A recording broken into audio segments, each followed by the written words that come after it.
Hi guys, I'm Emma. Today we're going to check and see if I completed my Goodreads reading goal for 2022 and also set my reading goal for 2023. So I set my reading goal at 40 books, which is around average for me. I'm not a super speedy reader, especially not with physical books, and I only this year really discovered that I love audiobooks. So I set it for 40 and I read 45. Some of them are audiobooks, so whatever your feelings are on that, I class it as reading. So let's go through the books that I read, what I rated them super quickly. If there are any that you want a more in-depth review of, let me know down in the comments below. But without further ado, I've got both my manual ratings here and also my Goodreads on my phone just here so I can go through and see. Oh, I don't need this. It tells me what I rated them on here. So the first book that I read in January was A Court of Silver Flames by Sarah J Maas, and I rated that a 3-star. I think it would have been a 3.5, and I am a tough rater, so it was a little bit spicy, but other than that I really enjoyed it. I've enjoyed all of those books, the Court of Thorns and Roses books. So then I read Burn Our Bodies Down by Rory Power, and I gave that a 3 as well. A very 3 month so far. This one was good. I enjoyed it. I don't really want to talk too much about the books because I don't want you to be here too long, but so then I read Meet Me in London, which is part of the Meet Me series by Georgia Toffolo, and Georgia Toffolo is from Made in Chelsea, and I really wanted to love this one. It's a 2-star. It's a romance. It does everything a romance should do. It just wasn't very exciting for me, and I really like Georgia Toffolo, so I really wanted to enjoy it. But okay, next up in January I read Switched. It's by Amanda Hocking. I rated it 2 stars because it wasn't that great, so you might enjoy it. It was kind of I don't want to spoil it, but it had some weird elements that were just not my jam, so I'll just leave it. And then I think on audiobook I listened to P.S. I Love Me. That is by Gina Swire, and I rated that a 3. It's all about loving yourself and putting yourself first, those kind of things, why we shouldn't hate on ourselves, and I liked it. In February I read The Furies by Katie Lowe, and I gave that a 3 stars out of 5. On average it's got about 3 stars. It was a decent read, just not super exciting, but like I said, I am a really tough rater. I don't know what gives me the right, but I am a really tough rater, so yeah, 3 stars. Then I moved on to Neon Gods, and I gave that a 3-star as well. I liked this one. It was just a little bit rude for me, but I did like it. I then read My Dark Vanessa, and although this one obviously isn't like, if you know what it's about then this will make sense. This one isn't a, oh my god I love this book, but I gave it a 4-star, and I thought it was a really interesting read. I thought some of the topics that it touched on were really different, and I hadn't really read anything like it before, so I enjoyed it, if you can say that about this book. But yeah, that one's by Kate Elizabeth Russell. Then I moved on to The Moon and More by Sarah Dessen, and I gave it a 3-star. I think I've just heard so much about Sarah Dessen, and everybody seems to like her books, and I wanted to love it, and I didn't love it, but I did like it. Okay, moving on to March, I read Birthmarked by Cara M. O'Brien.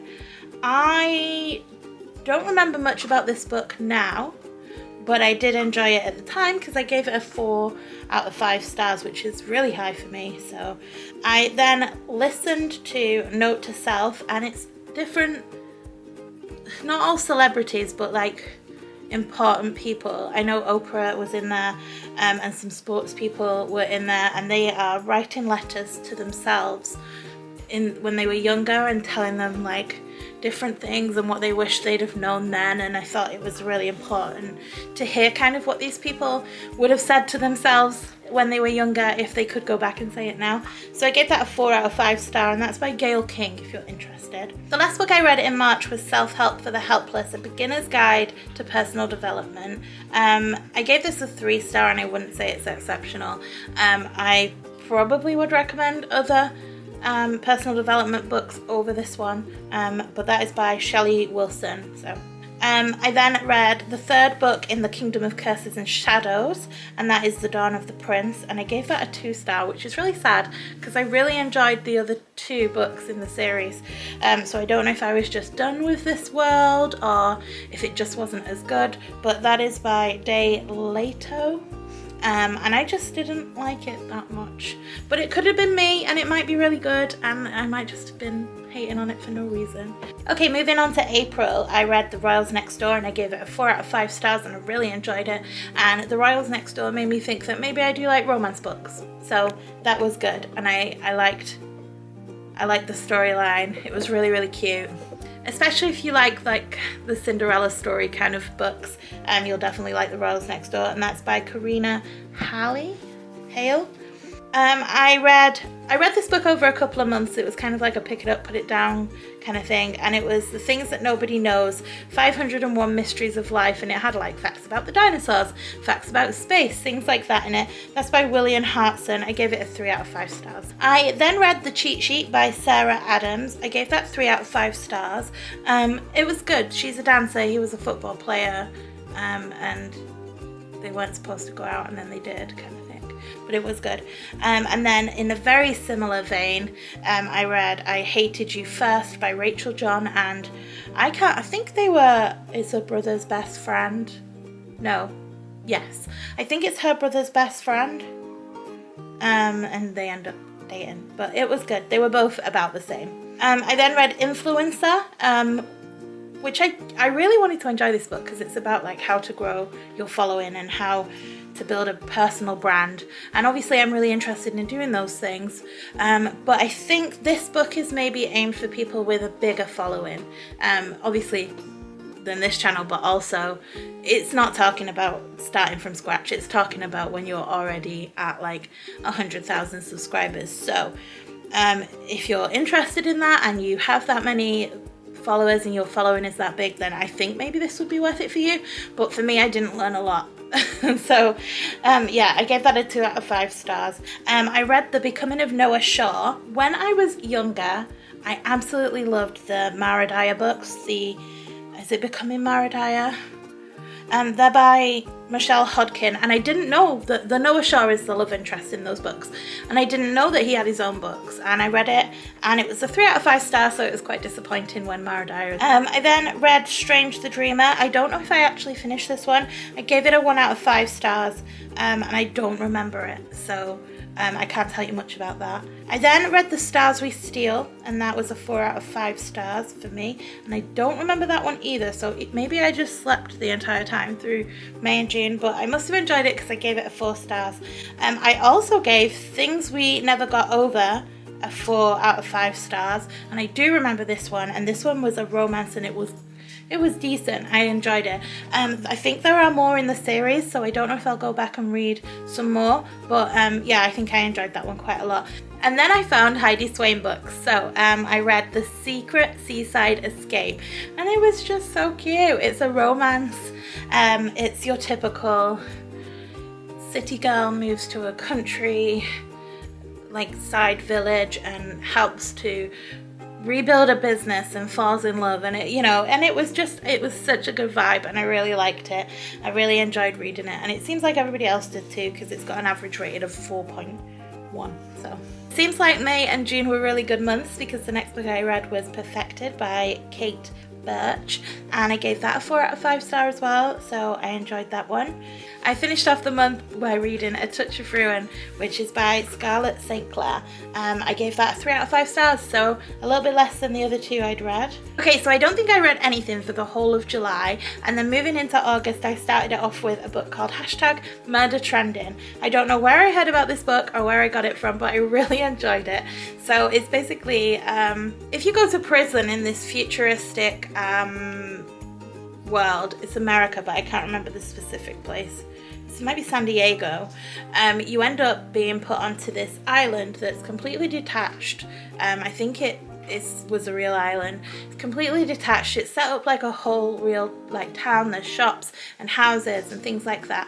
And then there are people brought on like a video game, and their job is to murder these criminals. So that's basically what the book is about, and it's all social media based, so everybody can comment and like and watch it live streaming and things like that. It's a really interesting book. I really enjoyed it. It wasn't too super gory. I gave it a 4 out of 5 stars, and it was definitely different than anything that I'd read before. I then read The Summer Proposal, which I gave a 3 out of 5 stars, but I cannot remember what it was about. And then I read To Have and to Hoax by Martha Waters, which is kind of Bridgerton vibes. It was interesting, it was quite fun, a little bit of up and down. It wasn't too strenuous to read, so I did like that one. Again in September, it doesn't look like I've read anything, and then in October I read the book that kind of inspired this channel. So I read Good Vibes, Good Life. I gave it a 4 out of 5 stars on Goodreads. I made a review video about it that is coming up later this month, or it might already be up, but I'll leave a tag to it just there. Yeah, so I'm not going to talk too much about that one. And then I read Underneath the Christmas Tree, obviously in October, already feeling the Christmas vibes, and that is a Heidi Swain book. And again, it has the same feel as the other Heidi Swain book. A city girl moves to the countryside, works on a Christmas tree farm. It's super cute. Really liked it. 4 out of 5 stars. And then clearly I was feeling the holiday romances, and I read Duke Actually by Jenny Holiday, and this is about a European duke. I can't remember where he's from. A girl that lives in New York, and her best friend marries a princess, and so she's all kind of dragged into this world of princes and dukes and fanciness, and it's really good. I think the relationship between the main 2 characters in this book, there's a lot of banter backwards and forwards, and I really enjoyed it. So yeah, it's a good one. I then read Glittering Court by Rochelle Mead.